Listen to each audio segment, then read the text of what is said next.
Please subscribe Tito Manny Vlog.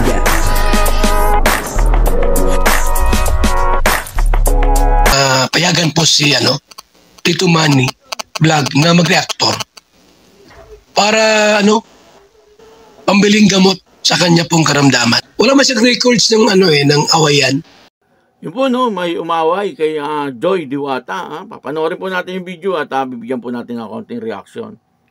Pero bago po yan, ako muna po bumabati sa inyong lahat ng magandang umaga, magandang tanghali at magandang gabi sa inyong lahat mga kapatid.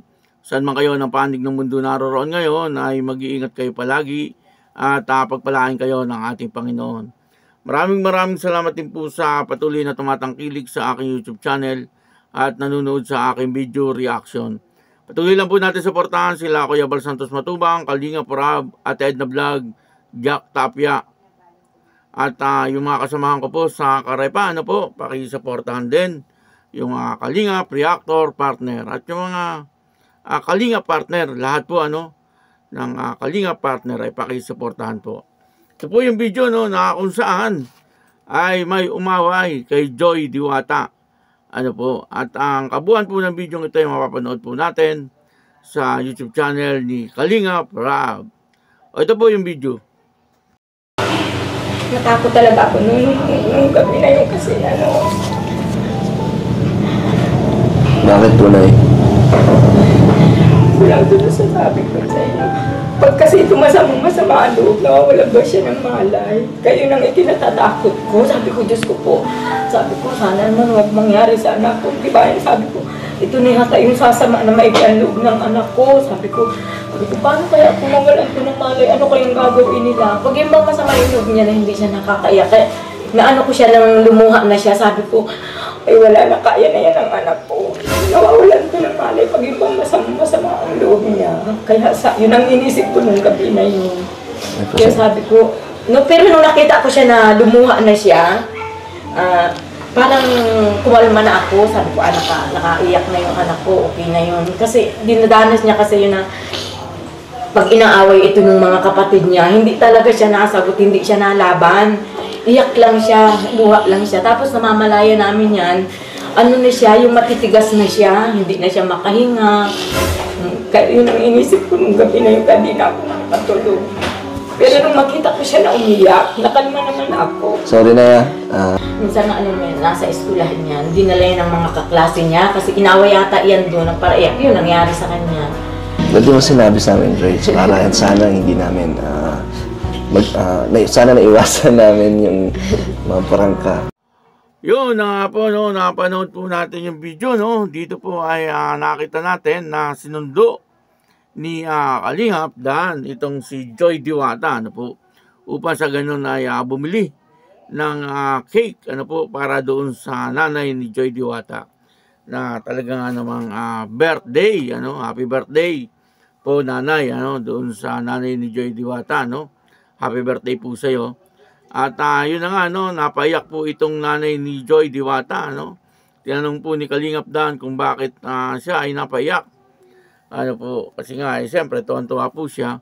Pero yung sabi niya, nagkwento po siya, noon daw pong na-prank, kung natatandaan nyo, si Joy Diwata ay na-prank nila Kalingap Dan at ni Kuya Brooks. At doon ay nag-iiyak daw si nanay. Nag-iiyak daw po siya kasi awang-awa daw po siya noon kay Joy, at talaga daw pong hindi na po niya tinapos yung video. Natawa po ako doon kasi nag-iiyak po si nanay kasi hindi niya po tinapos yung video. Kumbaga, yung nakita niya lang yung noong parang inaapi ni Kuya Brooks itong si Joy Diwata, Hindi niya po alam na prank lang yun kasi hindi niya nga po tinapos yung video. Kaya hindi niya po nalaman na prank lang. Pero may nag chat daw po sa kanya or text yata na prank lang daw po yung ginawa nila Kuya Brooks. Alam naman po natin lahat na di naman po kayang gawin ni Kuya Brooks yun. Si Kuya Brooks pa talagang isa po yan sa hinahangaan natin. Si Kuya Brooks, yung tatay ni Kalingap Dan. Napakabait po napakabait po ni Kuya Brooks. Natawa lang po ako kasi yun po ang mahirap kapag hindi po natatapos yung video. Hindi po natin alam kung ano po talaga yung totoong nangyari. Kasi hindi nga po tinapos yung video. At ito nga pong si nanay, iyak na po siya ng iyak. At kasi ang akala niya po ay hindi prank ang lahat. Pero prank lang po yun. Nagkwento itong nanay ni Joy Diwata. Hanggang sa, ang sabi niya ay natakot nga daw po siya noon kasi baka daw po mag-collapse itong si Joy Diwata. Kasi ito po palang si Joy Diwata ay meron po pala itong tendency na mag-collapse talaga kapag ito daw po ay hindi nakakaiyak. Pagka daw po masama ang loob, tapos hindi nakakaiyak, ay talagang nagko-collapse daw po ito, naninigas. At ginagawa daw po nila Nanay Diwata ay hinihilot. At nasabi niya nga po na naging kampante lang daw po siya nung nakita niya si Joy na umiyak na. Baligtad, Nung nakita niya pong tumutulo na yung luha ni Joy Diwata, tumiyak na. Ay naging kampante niya. Sabi niya po ay kaya na ni Joy kasi nakaiyak na. Kumbaga, nakalabas na yung sama ng loob ni Joy Diwata. At nagkwento po siya na one time daw po ay inaway ito si Joy. Kaya yung thumbnail natin ay inaway si Joy Diwata. Kasi inaway nga daw po ito si Joy Diwata sa eskwelahan. At nung inaway nga daw po ito, anong nangyari? Nag-collapse nga po ito si Joy Diwata. Kaya medyo mahirap din. May sakit pala si Joy Diwata na gano'n. Na kapag hindi na ilalabas yung sama ng loob ay nagkukulaps po siya. May kapatid din po akong ganyan na mapakabait po niya, lagi po siyang walang kibo. Pero pag masama ang loob po niya at hindi niya po kinaya, biglang nagkukulaps.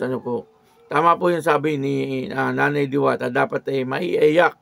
Kaya ay maisigaw. Kasi yung kapatid ko po gano'n. Kapag hindi niya po naiiyak or naisigaw, yung kanyang sama ng loob ay talagang bumabagsak.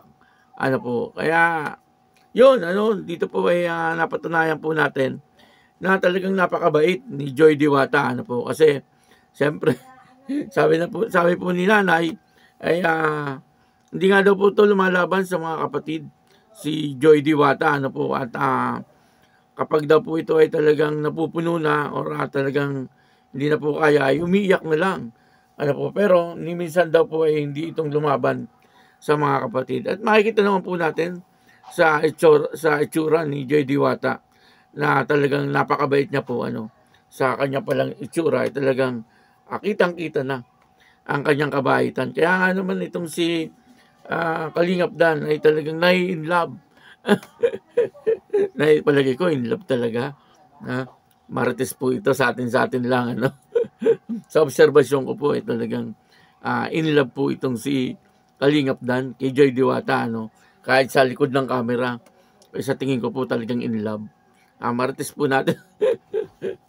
Joke lang, bawal pa po mag-boyfriend itong si Joy Diwata. Hanggat hindi po siya nakakagraduate sa school, sa kanyang pag-aaral ay bawal pa mag-boyfriend. Dapat makagraduate muna. Sa ganon ay tuloy-tuloy ang kanyang pag-aaral. Sa bagay, inspirasyon. Pwede rin naman, inspirasyon. Yan naman po ay pwedeng pag-usapan. Yan naman po ay nasa pagdadala din ng mga nag-girlfriend o nagbo-boyfriend. Sa bagay si Joy Diwata yata nasa 19 na yata or 20. Ang kanyang edad. Kaya pwede na mag-boyfriend. Galang yung rules po yata ni Kalingap Rab bawal mag-boyfriend hanggat nag-aaral para makatapos nga naman sa pag-aaral. Kaya yun, ang thumbnail po natin ay inaway si Joy Diwata. Inaway naman po talaga. Sabi po ng nanay ng kanyang kaklase. Kaya supportahan po natin ito pong Dan Joy. Ang ganda ng Dan Joy. Bagay na bagay po. At supportahan din po natin si Kalingap Dan, si Kuya Bal Santos Matubang, Kalingap Rab at Ate Edna Vlog.